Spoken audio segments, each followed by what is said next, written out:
మీరు టమోటా సాగు చేస్తుంటే ఇది వినండి.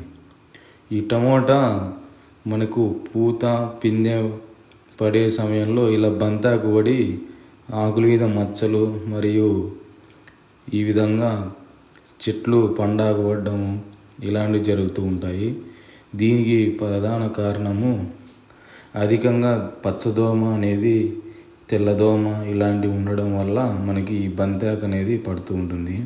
అలాగే ఈ మచ్చలకు మనకి అధిక వర్షాలు పడడం వల్ల ఈ ఆకుల మీద మచ్చ పండాకు పడ్డము కాయల మీద మచ్చలు రావడము ఇవి జరుగుతూ ఉంటాయి.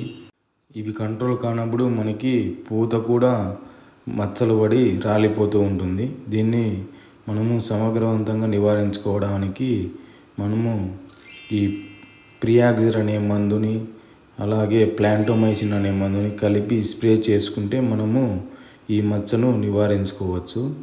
ఈ దోమ అధికంగా ఉన్నప్పుడు మనము ఈ జివోరా అనే మందుని మనము పిచికారీ చేసుకోవడం వల్ల మనము ఈ దోమని సమగ్రవంతంగా నివారించుకొని మనం అధిక దిగుబడులు పొందవచ్చు. Thank you for watching. అలాగే ఈ వీడియో మీకు నచ్చినట్లయితే మీ టమాటా రైతులకు మరియు షేర్ చేసి లైక్ చేయండి. మరియు మరిన్ని వీడియోల కోసం మా మణికంఠ ఫర్టిలైజర్ ఛానల్ని సబ్స్క్రైబ్ చేసుకోండి. Thank you for watching more videos.